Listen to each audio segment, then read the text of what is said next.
मु धनेश्वर साहू शहीद बाजीराउत memorial foundation साधारण संपादक। आज राज्यस्तरीय समारोह जो शहीद बाजीराउतर आज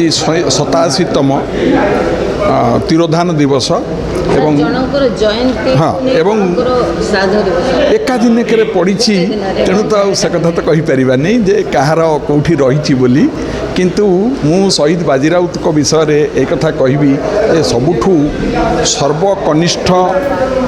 शहीद जे कि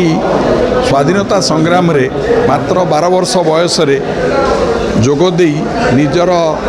प्राणाहुति देइथिला एवं ताकू नहीं सेतबेलर प्रजामंडल आंदोलन रे जहा किछि उपयुक्त भाव रे ताकू मानिथिले एवं तांकर मृत्यु परे तांकर श्मशान रे जेतेबेले तांकू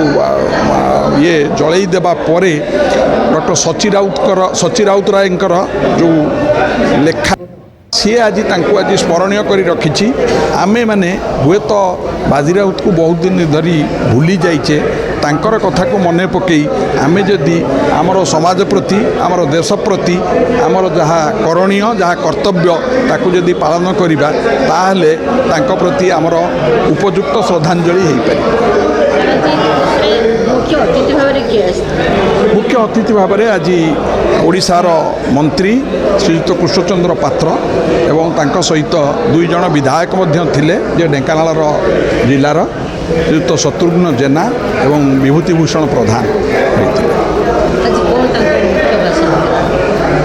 यही कथा को नहीं जे आमे बाजीराउत को केमिति मने रखिबा बा बाजीराउत कर जहाँ